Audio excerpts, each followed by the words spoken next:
go live.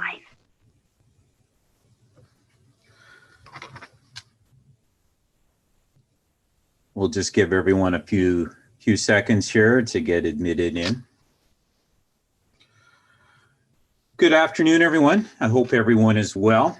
I wish I had a good April Fool's joke to play on all of you, but I suspect most of you are feeling the pressures that I know I'm feeling along with my hospital in my region. And so I don't think today will be a good day to start off with a good joke. I know things are getting certainly more challenging with COVID.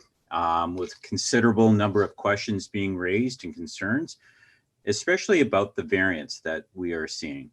It is therefore probably perfectly fitting that today's OC3PR is on COVID variants. As most of you know, OC3PR is the recurrent webinar series sponsored by Critical Care Services Ontario. It explores critical care issues with an emphasis on COVID-19 related problems.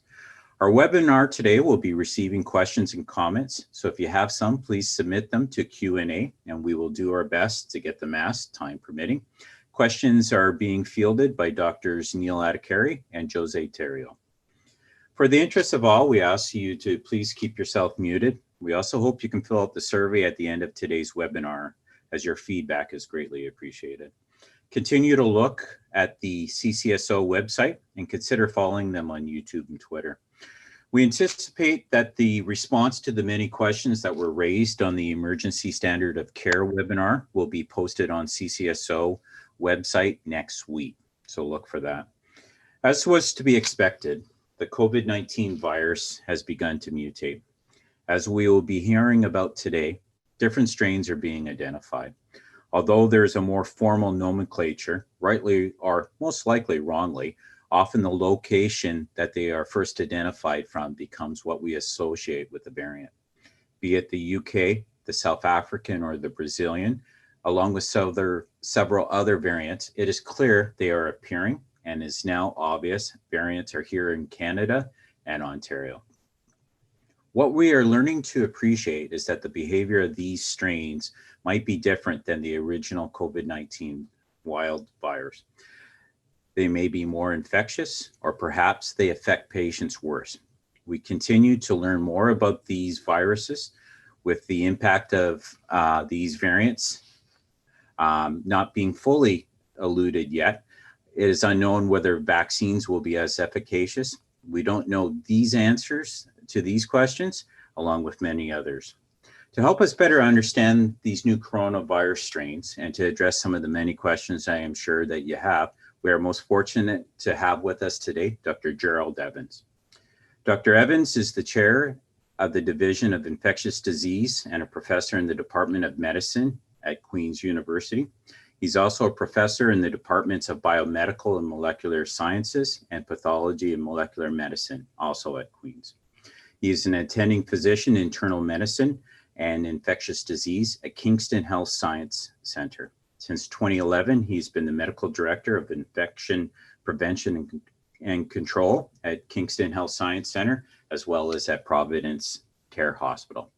Presently, he sits as a member of the Ontario COVID-19 Science Advisory Table and also on the Ontario COVID-19 Testing Strategy and Policy Task Force and the Behavioral Science Working Group, also for Ontario COVID-19. The objectives today are to provide us with a working knowledge of the COVID-19 variants, including a better appreciation of the current variants of concern, along with their clinical relevance and the potential impact of these variants on vaccine effectiveness. Dr. Evans, I would like to thank you personally for taking the time to speak with us on this very important topic today, and I look forward to learning more about the variants, and I'll pass it over to you. Thank you very much, Dave. Appreciate it, and thank you for the invitation to come and speak to this group about certainly one of the current topics. I think that's really got people, really trying to appreciate what's happening with this pandemic. We've gone from the first V word, vaccines, just a month or two ago, now to variants as an issue. So without further ado, let me get moving here with presenting over. I'm going to take about 30 minutes to kind of go through what I think might be reasonable for you to know about these variants, especially as critical care physicians. For those of you who've been away and not sort of paying attention to current events, we've been in a pandemic now for over a year. I put this up just to sort of remind ourselves that this is still going on, and we still got a way to go yet. I'm going to finish off with where my little prediction about where things are heading ultimately. Dr. Neilipovitz has gone over the learning objectives. We're going to really kind of talk about the epidemiology of the current variants of concern and explain to you why they're variants of concern and not just variants, the potential clinical relevance of those, and the potential impact on vaccine effectiveness, since you've been listening and hearing about vaccines of late. So I think, as everyone knows, Ontario Wave 3, which we're now into, is primarily being driven by these variants, and that's due to increased transmissibility. And particularly B117 is dominating the rise. And unfortunately for us, vaccine rollout has been somewhat suboptimal to have a sort of beneficial effect on this. And you can see here, if you look at the slope of the curves, that the slope of the second wave was actually less steep than the one of the third wave at the moment on a logarithmic scale. So that's really relevant to, understanding that, there's going to be some upcoming announcements that are going to be relevant. This is just where we're sitting with variants here in Ontario. The total number of variants that have been detected is 21,346. We detect that by looking for one of the specific mutations. And if that mutation is detected, then it undergoes whole genome sequencing in order to figure out which of the variants it is. So here's 117, 1351. And this should be called 1128, but it's got its P1 designation thrown out more. And what you can see here is, of the ones that have undergone whole genomic sequencing, 92.1% of them are B117, and the 1351 and P1 are actually accounting for a much smaller number. But we still haven't done a lot of testing on the whole number of positive specimens that have been noted to be have the N501Y mutation. The other thing I'll point out, and this is just a nice little Ontario slide that comes courtesy of a statistician colleague, Ryan Imgren, who does a lot of posting on Twitter. And what I put this up for is to sort of show you, depending on where you live in the province, the spike gene mutation of N501Y is predominant. And here's where I am in Kingston, Frontenac, Lennox, Addington. And you can see actually about 60% of isolates are actually spike or variants. And the green is to indicate week-on-week growth, which was quite substantial when this was posted back in the middle of March. But depending on where you live, there is or is not a lot of variants. If you're up north in Thunder Bay, very little. If you're in Peterborough region, quite a bit, 86.9% of them. And then a lot of them sort of in the near north, I think is what they're calling Sudbury, North Bay area, and then around the GTA. So the variant penetration is different in different regions, even public health units around the province.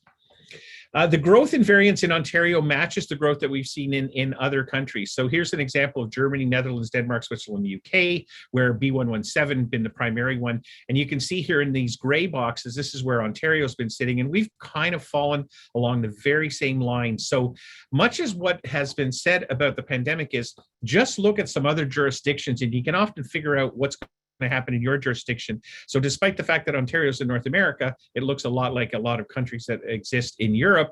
And I'll just circle the UK here and say out of Europe for those of you who get the joke. So lots of the case projections that we're looking at the moment are dependent on the spread of the variants.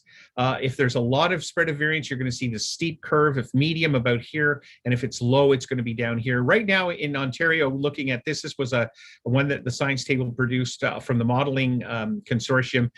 We're probably sitting upward here. We're about 2,300 or so. So we're having a curve that kind of fits here. So it's still not being severely impacted by high levels of variance at the moment, but we're at 60% plus at the moment, so that may very well change unless we do something, which is what the press conference today is going to be all about.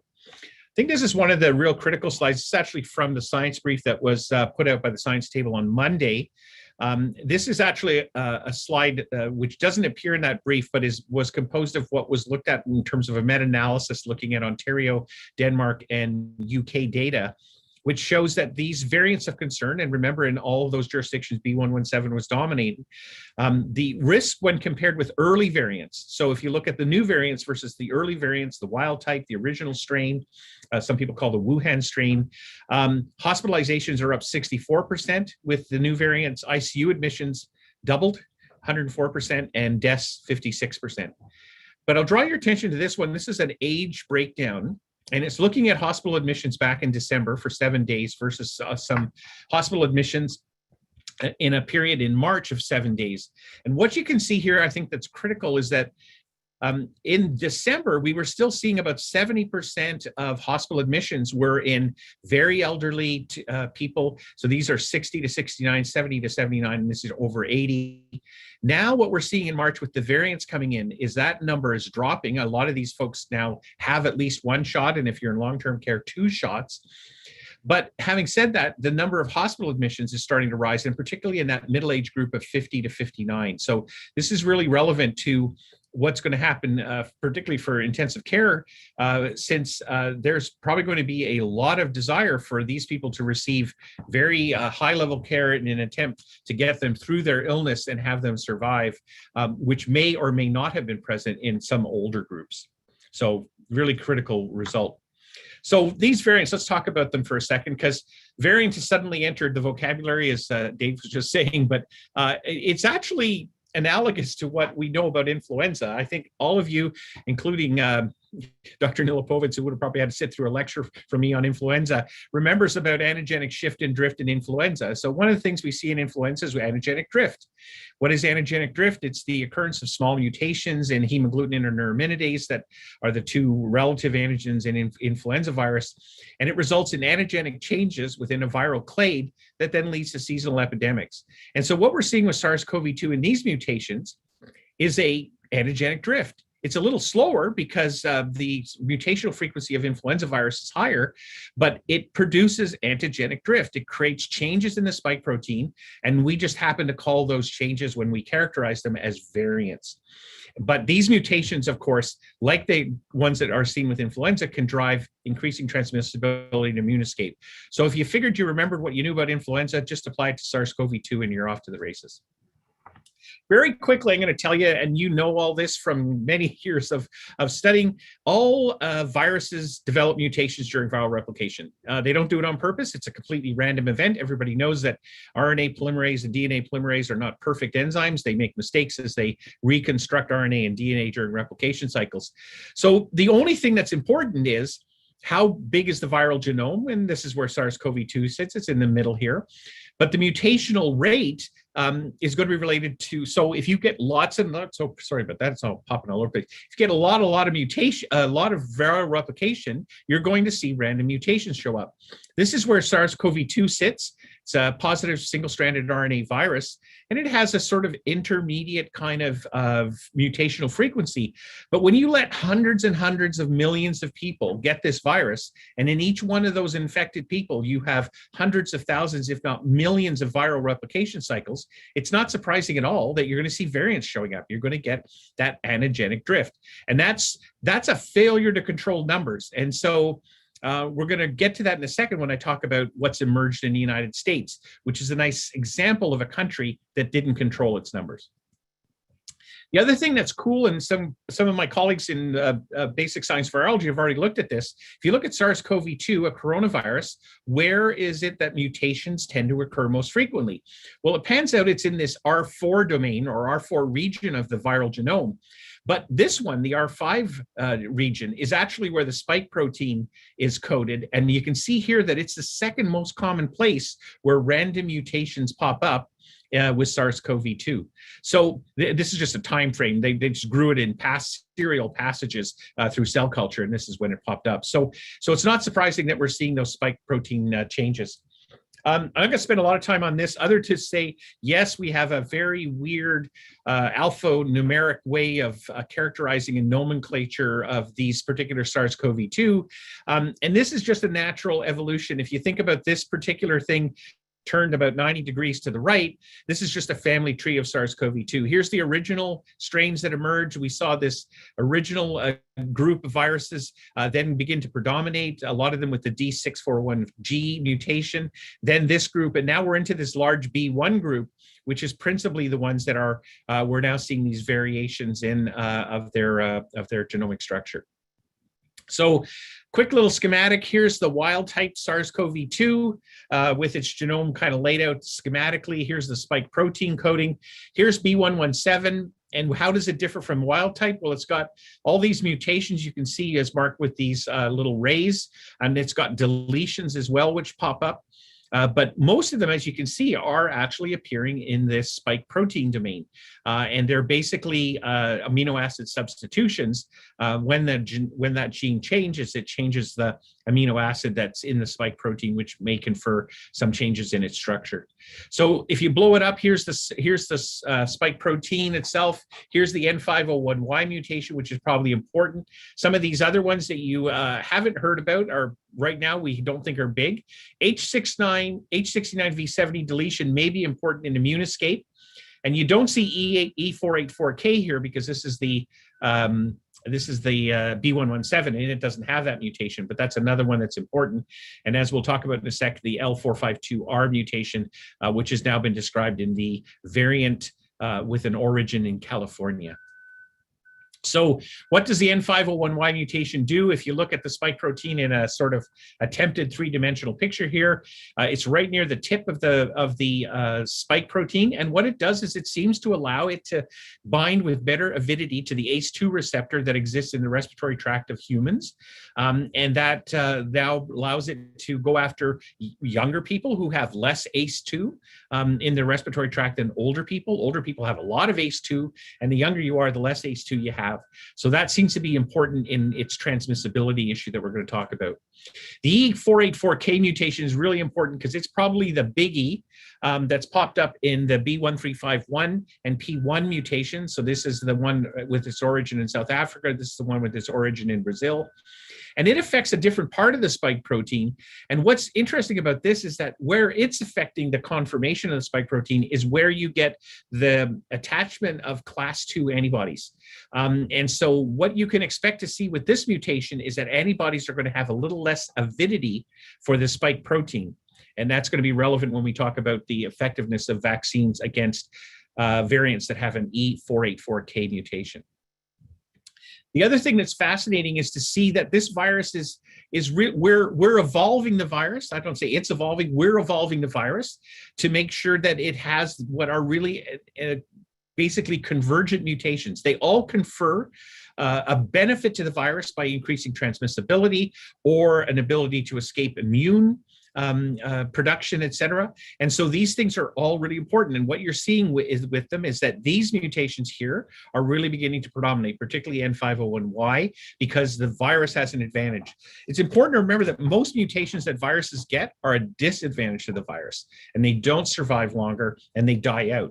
So if you allow a lot of replication, I can't go back to this point more often, if you allow a lot of replication of the virus by not controlling infection, and I'm not talking about the United States and Brazil and all those countries where that happened, you're going to drive these. And this is because this is the random production of evolution in general. This is just another schematic to sort of lay out. Here's the California and the New York variants that are out there. And you can see that a lot of them have 484K, a lot of them have 501Y. D641G, by the way, is an old one. It doesn't really confer any advantage, but it did dominate after the original emergence of SARS-CoV-2 out around the globe. So the other thing that you can do a really good job of doing is using a lot of monoclonal antibodies. So we haven't used a lot here in Canada that I know of. Somebody can correct me if I'm wrong. We certainly haven't used them in our center. The Americans have used them a lot. And what they do is they basically select out E484K and K471N or 417T mutations. So using lots of monoclonal antibodies to manage and treat patients when you have a ton of viral replication going on will produce a selection pressure to create variants that have these mutations because these antibodies don't work against them. So why are we concerned about variants? I've kind of gone over it, but basically we're worried about increased transmissibility, increasing virulence, and of course, decreased production from current vaccines or previous natural infection. The other reason we're concerned is, boy, these things spread fast. And even though international travel has been seriously curtailed, it's beginning to rise again. And although this is a fun-looking picture of the globe in a very bad Mercator projection, this is the thing I want you to pay attention to. This is the evolution of the virus. So here's the virus first emerging way back in January of 2020. And you can see that ultimately over time, mutations that developed created a predominance of different strains. And what we're seeing here now, the variants of concern are down in this area. And they were characterized in a different nomenclature system as the 501Y, V1, V2, and V3 clades. And that's where these are now just beginning to rise. And if we make this color graph over the next few months, it'll be more impressively orangey red than it will be these purple and blue colors. So what are the current variants of concern? We've already mentioned them: B117, B1351, and 1128 or P1. And as you can see here, they contain this N501Y mutation, which is what we test for. So we have a rapid test to tell you if it's a variant. The only thing is for us to tell you what kind of variant it is, it takes a lot longer because the whole genome sequencing has to be done. Where I am here in Kingston, we're one of 4 centers that's doing the whole genome sequencing here in the province to get those answers. Here's why they're called variants of concern, because there are other variants and they're called variants of interest. So we're not worried about them at the moment, but we're watching them. So there's a B117 that's been able to develop the E484k mutation. It's of interest because of the immune evasion. Brazil has another one that's originated in that country called P2, and it has this very interesting mutation too, which may confer some immune escape. We've got P3, which has its origin in the Philippines. Haven't heard much more about that recently. And then the Americans, of course, as I said, with all of their monoclonal antibody use and uncontrolled replication of the virus across the country, have produced variants in California and in New York, which contain mutations which are capable of producing immune invasion, which is a problem. And about a week ago, some of you may have heard there was a double mutant described in India, that has an E484Q, not a K, mutation with an L452R. So another example of the potential for some convergence here of evolution, but thought to be the result of a combining of 2 different viruses together. We're paying attention to that, but we don't know that it's a problem at the moment. So if we look a little bit about B117, which is the predominant one, what did we learn? Well, we learned very quickly when it emerged in the southeast part of the United Kingdom was that this virus had a reproductive rate that was much higher than viruses that were being obtained from some other parts of the country. So this, by the way, just means S gene. S negative is an S gene target failure, which is a very fast way of picking these isolates up before we got a PCR test to look for the 501Y mutation. And the reproductive number of SGTFs across the UK was much higher than what had been seen with those that were of the original variants that popped up, the early variants. Some work done by Kistler at Harvard in examining patients and modeling has also shown what's interesting is that if you compare B117 to non-B117, the duration of the proliferation phase of the virus, so in other words, where you're infectious, is longer with B117, 5.3 days versus 2. The duration of the clearance phase after sort of recovery is longer by about 2 days. It's 8 days versus 6.2. So in fact, the duration of infection is longer with this virus, meaning that it likely has a period of infectivity that's longer, which is why you're seeing a lot of changes and recommendations about what you should do if somebody has a variant causing infection in terms of quarantine period and follow-up testing. So this infectiousness is related to the avidity to the ACE2 receptor. It's also related to what seems to be a longer shedding of the virus. What can we say about the variants in general around transmissibility? Is they're more transmissible. 117, clearly 40 to 50%, depending on what you read. 1351, at least 50%. The California variant, 427 and 429, are 20% more transmissible.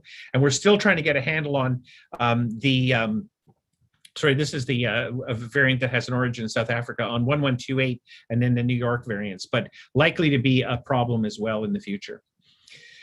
The other thing that's come out, and we know mostly about B117, a lot of this, is that mortality is a big signal. This is the earliest study that came out in January, where they looked at a number of different models, which were looking at the case fatality rate with 117. They summarized all these to an estimated effect of about 1.28 in terms of the likelihood of a fatal outcome with COVID-19. But there was a lot of concern because it was a mixed bag, different studies, different groups were looking at it. But since then now, that was just published this month in Nature, is the overall mortality risk across the UK. So they looked at over 2 million positive SARS-CoV-2 tests and 17,000 deaths in England from early September to February, and compared those with the S gene target failure, that's a B117 principally, or a non-S gene target failure, which is a non-B117. And what they showed was that there was a 55% increase in the hazard of death. Of course, you have to amplify this table here. When you do it this way, you can't see it, but when you do it this way, you can see it. So there is a perceptible signal that this is a more deadly variant than the original variants that are out there. This is from a meta-analysis that was published in the brief on March 29th from the Science Table here in Ontario, looking at data from Denmark and Ontario, United Kingdom and Ontario, looking at hospital, ICU admission and death. And what you can see here in this forest plot is that everything favors an increase, unfortunately, with B117. When you compare them to the original variants, so the variants that we're dealing with now. So it's a pretty common effect, and that's where that first bar graph I showed you kind of emerged from that data. Something of interest to you guys, this ICU admission signal is important to recognize that it happens later. And if you look at day 1 to 5, there's not a lot of difference. By day 5, it's beginning to obviously be more significant. But after day 10 is when you start to see this big driver. So these people are going to come into hospital. They're going to be sick. They needed to come into hospital. But that signal out around day 10 or further is going to be substantial in terms of what it means in terms of driving ICU admissions from hospitalized individuals or even individuals coming out of the community right into the ICU. And again, death is the same thing. If you look at deaths within the first 14 days of symptom onset, it doesn't look like it's significant. But when you get past day 15 out to 4 weeks from symptom onset, there's a substantial relative risk of mortality. And this is from a group that published on the risk of death associated with principally B117 again, with the early variants versus the new variants of concern. And again, just recognize that. And what you can see here, if you look at the cumulative incidence of mortality per 100,000, these curves begin to separate again at about 2 weeks. So up till then, people with early variants or the new variants look the same, but then as time goes by, the early variants follow that curve and the new variants just continue to rise. So that'll be of great importance to you guys in dealing with critically ill patients. So the bottom line is B117, the VOC that was originally identified in the UK, is now dominating the trajectory of the pandemic curve, both here in North America and in Europe. It's associated with increased transmissibility and an increased risk of hospitalization, ICU admission. Oh boy, geez, my mouse is popping all over the place. ICU admission and death. And again, remembering there's a 10-day time lag until the full increase in risk of death becomes apparent after the initial rise in cases. So even now what we're seeing, I would just say pay attention to this because we're seeing the rise in cases, but the signal that really is going to impact you if you're working in an intensive care unit, we're not going to see for another 10 to 14 days. So that's kind of what you're looking at. So let's finish off talking about immune escape a bit. A couple of things important to remember is that vaccines can produce a number of different forms of immunity. They can provide protective immunity, which protects the individual who got the vaccine from severe disease. It can provide sterilizing immunity, which means that it doesn't just protect you from getting from severity of disease. It actually protects you from getting infected in the first place. That's obviously fantastic. And if you get sterilizing immunity and it's substantial enough, then you're going to get transmission immunity, meaning that you're not going to have people transmitting the virus to another person. And what we know is we've got fantastic data on protective immunity. It's virtually 99 to 100% with all of the vaccines. Sterilizing immunity is looking really good. There's some great stuff. I'm going to show you something in a second that suggests it may be upwards between 70 to 80 to 85%. And if that's the case, then transmission immunity is going to be probably achieved. And we're starting to see that in large populations where vaccine rollout has been particularly good.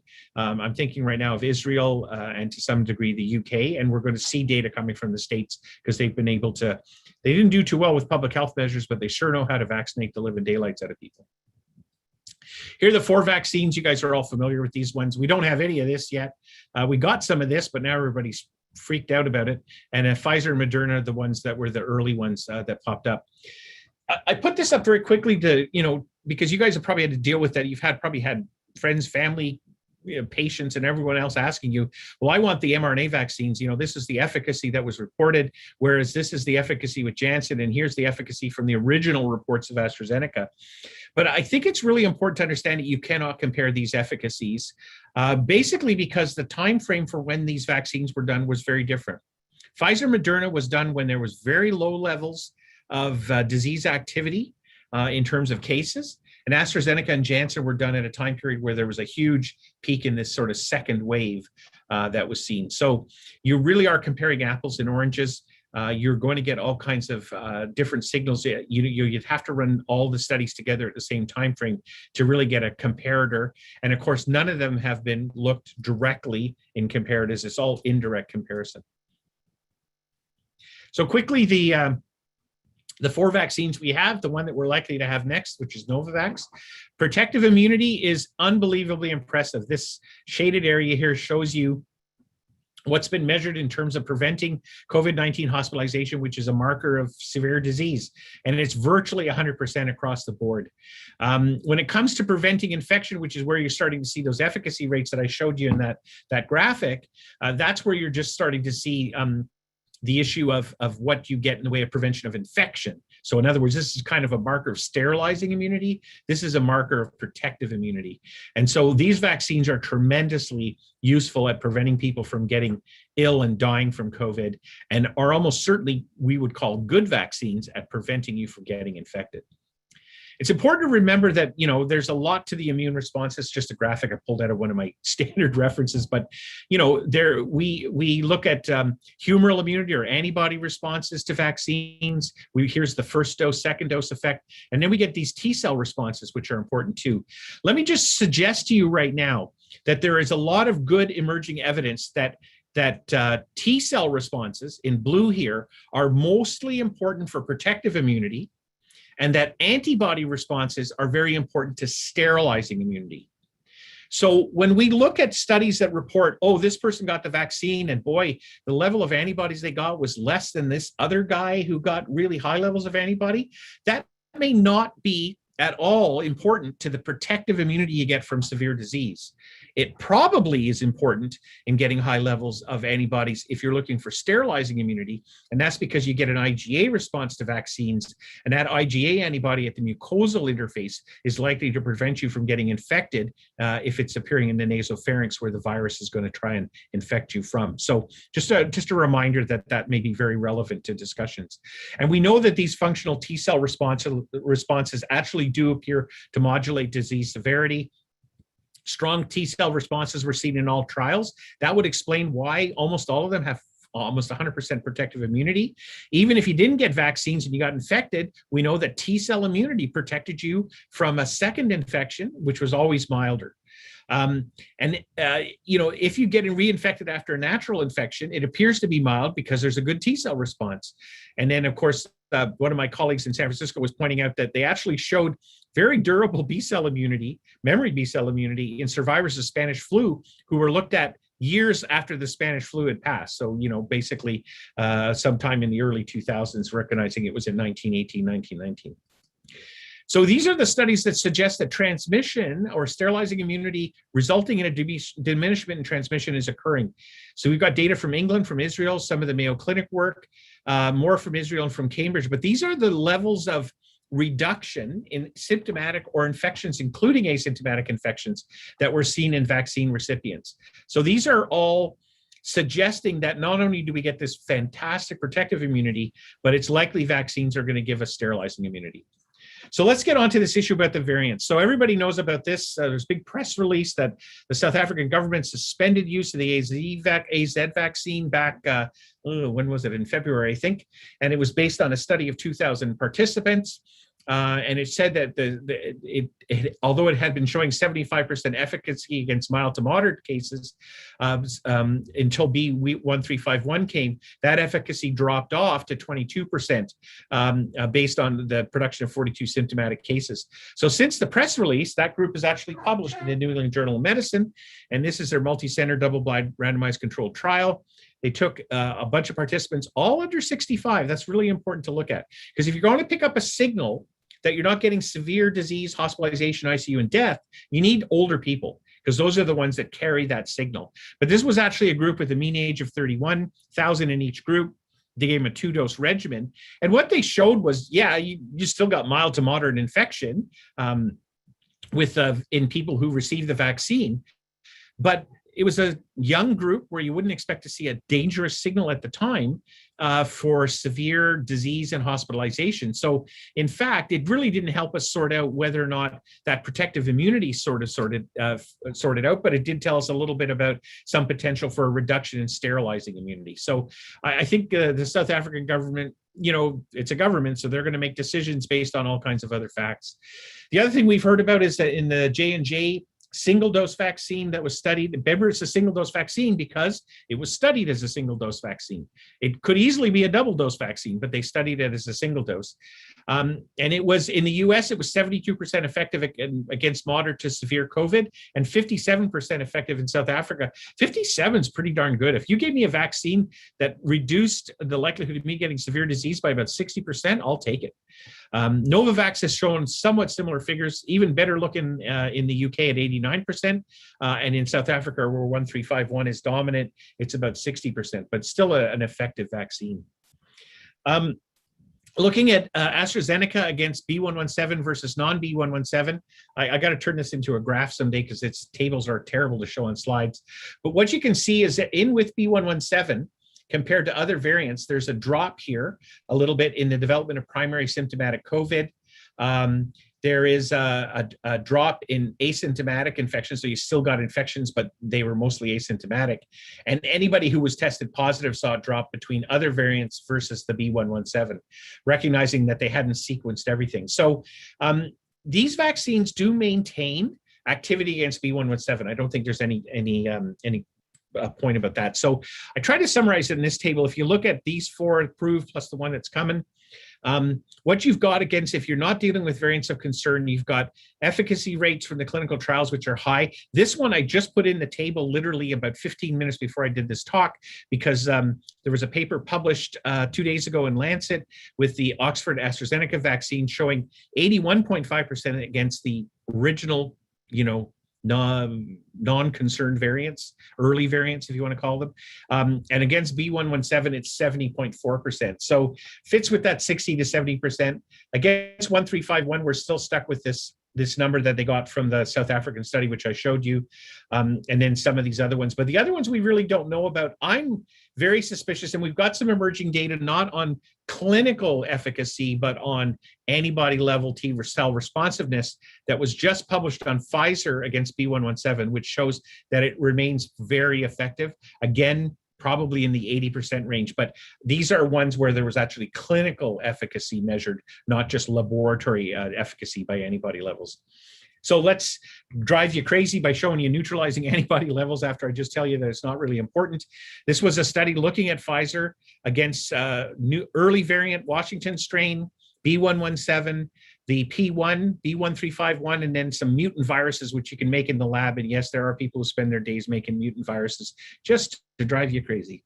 But essentially, what you can see here is that Pfizer seemed to maintain good neutralizing antibody responses to B117. It fell off a little bit for the P1, the Brazilian origin variant, and really dropped off for B1351, but actually maintained neutralizing activity, which would be considered to be effective if you use this as a surrogate marker of effectiveness.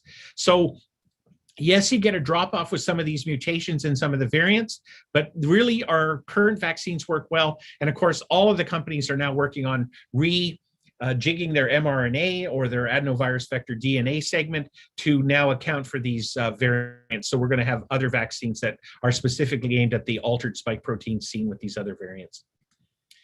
This is just to show you Moderna. So here's Moderna of original strain D641G versus B117, pretty well preserved. So you don't get a drop off with the Moderna mRNA vaccine in terms of neutralizing antibody levels, but you do see a drop off with 1351. Here's the drop off. Again, though, with levels of antibodies that are likely to be effective even against 1351, albeit slightly less in terms of clinical effectiveness altogether. So summing up, where are we with these? Well, we know they're more transmissible. We know they're more virulent. The issue about protection from current vaccines, with some of them, we have to be cautious.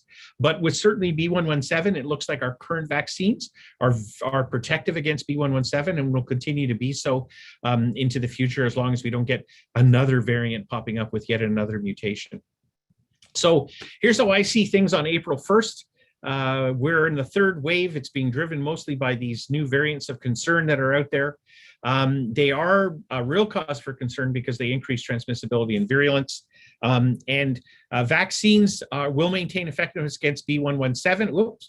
Against B117. Holy mackerel, this thing's flying all over the place. B117, but less so against 1351, again, because that E484k mutation. So just a reminder that, we got to do lots of things still to control this virus and this pandemic. All these good measures here, plus vaccine, but all of them together will do a good job if we can just stay on top of them. And then I think I got this from Mike Haddad in Sarnia, but he tweeted this out just as a reminder when you're dealing with stuff in social media. This is a great sort of pseudo headline: all of science overturned by a single tweet, as random non-expert on the internet proves new claim by tweeting it. So I'll stop at that point and turn it back over to Dave, and we'll see what we can do with questions. Well, thank you, Gerald. There was a lot there. I have several questions, and I hope people know they can still send in questions to Q&A. We have two different sites that people can send it in. I got a question about the variants in cohorting. With the numbers of patients surging, we were asked not to cohort patients until we confirm that variants were or were not present. My understanding, it's taking us about 72 hours to confirm if there's no variant, and that's probably certainly a site dependent. Any recommendations on that? Because it's taking even longer to identify the variants. What should we be doing operational wise in our wards, in our facilities? Yeah, that's a really great question, Dave. We were certainly worried early on. There's no question about it. The speed of us being able to probe all positive specimens for variants is increasing. In my lab, I will pretty well know it's a variant within about 24 hours. But as you point out, some labs may be a little bit slower at picking that up. The one key thing is we know that over 90% of the variants that are described here in Ontario are 117. And we know that certainly immunity in somebody who's had COVID, it's probably maintained against 117. The problem that you have, though, is you're dealing with a variant now that is potentially more lethal. So I don't think a new infection with the variant is going to occur in somebody with an early variant, but you would certainly be worried about the potential for increased adverse outcomes in those individuals. So I know this is bounced all over the place. We decided early on that you should probably keep them separated. Don't put somebody with a variant in with somebody who doesn't have a quotes variant. But I know that when bed crunches have happened, people have sort of looked at whether or not there really is in earnest a signal there that would worry us. So if you already have an infection with a non-variant and I put somebody near you with a variant, the likelihood you're going to get the new variant infection on top of your other one is actually quite low. And that's based, unfortunately, a lot on inference from what we know of something called viral interference. Viral interference is a very well-known phenomenon that when you're infected with one virus, it often prevents infection with another virus. Typically, they're very different viruses. And there was a recent paper that showed that if you had a rhinovirus infection, you couldn't get SARS-CoV-2. Which was really quite fascinating. But if you already have a SARS-CoV-2 infection, would a different SARS-CoV-2 still be able to infect you at the same time? probably some viral interference, but it's really hard to say. So I can't say I have a firm answer for it. I wish I did. I think if you have the capacity to separate new variants from somebody who doesn't have a variant, you should do it. But if you're really stuck with beds and stuff, then I would reach out to your IPAC people, figure out what you can do if you're putting them, cohorting them sort of in a unit ward, or at least in ICUs. Most ICUs tend to have all private rooms now, so you don't have to worry about it as much. But if you did, then work at what could be done to make sure that there's some degree of separation between the two of them and reduce the possibility of the transmission of the variant to the patient who's in with SARS, but with a non-variant. Okay. I'm certainly thinking of our wards, the COVID wards, where, in a perfect world, everything was a single room, but obviously we're not in a perfect world. I'm going to go to Josée before going to Neill. So Josée, any questions for Dr. Evans? Thank you, Dave. Thank you, Dr. Evans, for a fantastic presentation. That was awesome. We do have some quick questions, and we have a question about if this is going to be recorded and available, and I am pleased to say yes. It will be available on the CCSO website and on the CCSO YouTube channel. So you can look it up and it is available. So one of the questions that came up has to do with concern of using monoclonal antibodies and if this has an impact in driving variants. Yeah, absolutely. I showed you that slide, which actually is confirmed with the emergence of the New York and California variants. So the Americans used a lot of monoclonals, as everyone knows, and what that seems to have done is it seems to have been helpful in generating these variants, which are resistant to the monoclonal antibodies, and they actually possess some mutations that are specific for the binding of the monoclonal antibody that was developed, whether it was bamlanivimab or one of the other ones. They actually have become resistant to those monoclonals. I think monoclonals had a very short half-life in terms of their utility as a clinical tool in treating people with COVID-19. And of course, bamlanivimab has now been sort of pulled off the market in the States because it really doesn't have any utility. So many of the variant infections that are out there now are resistant to it. Some of the other ones, which are admixtures of different monoclonals, are still around, but it definitely led to the emergence of variants, specifically in states where it was used more frequently. Pretty well the only country that used them a lot because they're the only ones that had enough money to buy them. They're awfully expensive. Yeah, and I see a limited role at the moment for monoclonal antibody therapy in patients with COVID-19. Thank you. I would have another one, Dave, if Sure. I'm good to go. You were talking, I find it very interesting when you were talking about the viral inference, if I'm pronouncing it correctly. It's my French brain coming out here.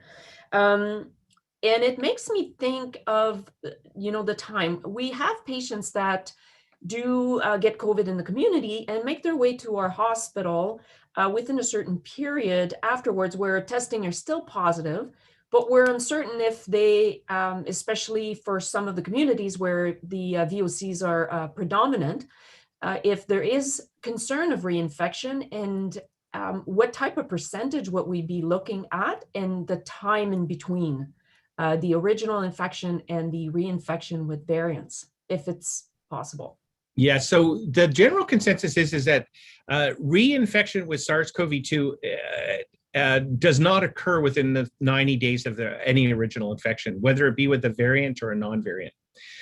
So there's likely to be, especially potentially with some of the ones where there's a lot of mutational changes, that you could get a reinfection, but it's not going to occur. It's not going to occur within 3 months of the original infection, and we still don't have a handle on whether the variants are going to drive higher reinfection rates as compared with what we were seeing with people who got an early variant infection and then 3 to 4 to 6 months later got another infection, and we knew that because they were genomically different viruses when we studied the two strains that they had. So I think part of the question's unanswerable because we don't know that the variants are going to drive a higher reinfection rate. If you look at B117, natural infection, which is going to be a little bit like a vaccine, although vaccines frankly produce better immunity with coronaviruses than natural infection does. It's going to be very unlikely that certainly B117 is going to drive higher rates of reinfection. And if you were going to see them, they would be well beyond 3 months. So anybody coming in within 3 months of a first infection with something, it's unlikely to be a new infection with SARS-CoV-2. Thank you very much for that answer. That's very helpful. That's great. Maybe we'll go to Neill, and I'm just cognizant of the time here. And so, Neill, do you have a couple of questions for Dr.? Yeah, maybe I'll start with one about the role of boosters and whether you think that eventual development and rollout of boosters will help increase the efficacy of vaccines against these variant strains. Yeah, great question. So the whole vaccine science part is really, really interesting to understand. So a lot of the arguments that's been driving, for instance, we've gone to this longer interval because of a vaccine procurement problem and modeling, which shows us the more people you vaccinate, the better control you have, the more cases you avert, the more deaths you avert. So a lot of arguments against that has been, well, here's some data from a solid organ transplant or a hematological malignancy patient or elderly people in which the antibody response they got from the vaccine was lower than what you saw in a nice, like sort of healthy 30, 40, 50-year-old. The problem with that is you're using the antibody response as the surrogate marker that protection's low. And as I pointed out when I was just presenting, the protective immunity is elicited probably by T cell responses. There's probably good evidence to support that. In which case, actually, protective immunity, which is a lot harder to measure because you can measure antibodies like that. You can measure T cell responses a lot more complex. But those T cell responses are probably protecting those individuals. But right now we're falling back to the, oh, well, they only had 11% of what other healthy people had in the way of antibody responses. And remember that antibodies are for sterilizing immunity, probably less important for protective immunity. So we're stuck now with this idea based on a surrogate marker of antibody levels that people who are elderly, people who have solid organ transplants, people who suffer from malignancies, particularly hematological malignancies where drugs like rituximab are used a lot, that they should have a shorter interval. But the intervals within the drug trials are a construct of the drug trials. When Pfizer and Moderna did their trials, they went with 3 weeks and 4 weeks because they wanted to turn results around like that. And if they'd gone with a standard 3-month interval between first dose, second dose, we'd still be just now getting the results of those trials. So when I'm a regulator and I'm presented with a data file saying, do you agree to license this drug? I have to look at the evidence and I say, yeah, I'm going to license it. I'm going to license it exactly how you wrote the clinical trial. And I'm not going to go with anything else. Immunologists tell us that if you separate a first and second dose by about 3 months, you actually get almost this perfect mix. You get a nice effect from the first dose, and then you give time for that effector arm of the immune system to die off a little bit so that when you get the second dose at about 3 months, you're actually boosting the memory response in memory cells, T cells, and B cells. And so you get a big durability. So there's a trade-off in short and long intervals. And a lot of it is really being driven right now by surrogate markers like antibody levels, whereas the immunologist will tell you that it's not as simple as that. It's not as straightforward as that. So I think, Neill, that answers the question that you asked. I'm wondering. So I would say if you're young and healthy, you should wait for that 3 month or even maybe 4 months. It's probably going to be 3 because there's a lot of vaccine we keep being told is going to pour into the country in June. But I would certainly wait. I'm going to wait. I want to get the best durable response I'm going to get from my second dose. If you're older and a transplant or somebody with a malignancy and you're being treated, it's a little dicier. You have to kind of believe what some of the immunologists say. You have to try and recognize that antibody levels are a surrogate marker and they may not be relevant to your protective immunity. So it's getting really, really hard, right? And everybody's worried, everybody's nervous, and they're stressed out. So your brain doesn't want to absorb a lot of this complex data. You just want to go with a simple, straightforward response. That's what makes you feel less anxious and less stressed out, right? I love to give you guys a talk on cognitive bias in a pandemic because it's huge. That's great. I guess just to follow up on that, can the boosters be tailored to the different variants? So just like we get a influenza each year, would you foresee that we'll get a yearly COVID variant booster? And yeah, so one of the cool, that's a great question, Dave. So this one I've answered a lot. So if you study old coronaviruses, like the human coronaviruses, OC43, 229E, a whole bunch of other ones, what we know about the immunological response to those viruses is that once you get that virus, your protective immunity lasts for decades. But your sterilizing immunity only lasts for 2 or 3 years. So it depends on, if you want to not have people die, then you probably may not need a booster for a long time. But if you want to prevent people from getting infected, that might be where we're going, then you're looking at potentially a booster response maybe once every year or two, kind of like we do with the flu. And remember that the mRNA platform and the adenovirus vector platform requires just the insertion of a template that codes for the spike protein. And you can alter that code to match like a B1351 to create a whole new vaccine that's effective against 1351 like it was against the original strain. Just blast everybody with that if that becomes a dominant strain, and then you've got this great immunity. And you can do it really fast. Moderna did exactly what they said they could do, which is to turn around a new mRNA template in a vaccine in 6 weeks, and they're already trialing it. that's awesome. I'm going to go back to Neill in 2 seconds. Just want to remind everyone to please take the time to do the survey on this webinar. Neill, do you have a final question? And we'll probably wrap up unless Josée has a special one, and we'll go to her. Yeah, maybe just a final question, and maybe this is a bit philosophical and unanswerable, but I'm just wondering what your thoughts are, whether we can learn anything from the natural history of what happened in 1918. I mean, obviously different virus, but there were no vaccines, and there were some public health measures, and certainly not much in the way of treatment. And the whole thing was over in a couple of years.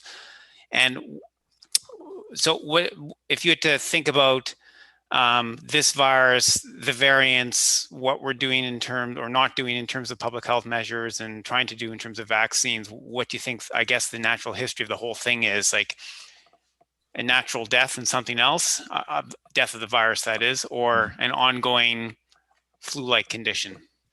Yeah, so Major George Soper wrote a paper, I think it was in JAMA back in 1920, where he was asked to do exactly what you just asked, which is like, what did we learn from this pandemic? One of the things that stands out in his recommendation is exactly what we're seeing now, is that after a while, the public becomes disenchanted with the whole thing.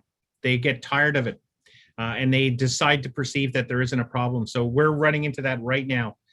So he saw that in 1918. The difference between influenza and SARS-CoV-2 is that intrinsically there's some background population immunity to influenza, because we get pandemics every few decades. We get seasonal flu with antigenic drift and some shift going on. And so it has a tendency to kind of die out. SARS-CoV-2 is a bit different, but having said that, it's similar enough to OC43, which is a human coronavirus, that we might see that happening. What I think is going to happen is that this may become an endemic coronavirus like the other ones that cause common cold. But we're going to be able to accelerate its evolution into being a kind of, I'll put this in quotation marks, harmless coronavirus, because we're going to vaccinate people. So I think that's where we're heading, Neil. Awesome. Thank you. Excellent. Josée, any final quick questions? Okay. Well, Dr. Evans, as always, I continue to learn from you. For those who don't know, Dr. Evans almost got me to go into infectious disease, and I had asked about doing ID in ICU, which at the time was not very common. And so my love of critical care won out over my love of bugs. But Dr. Evans, I continue to learn from you. It's always a pleasure. And I appreciate you taking the time and teaching us about the new V word. It used to be vaccine, now it's variants. We got to come up with a different letter next time. But thank you very much for doing this. And thank you again to the CCSO staff for taking the time to do these webinars with us. And we look forward to seeing you at the next webinar, which will be on medical management. Which I'm actually curious if the variants will actually change our medical management. And unfortunately, maybe Dr. Evans will send us the answer for that in an email, because I don't think we know if we'll have to change your management. So thank you, everyone. Please take time to do the survey, and I hope you have a good long weekend with Easter and the bunny finds you wearing a mask. Thanks, Dave. Thanks, Thanks everyone. for having me. Take care.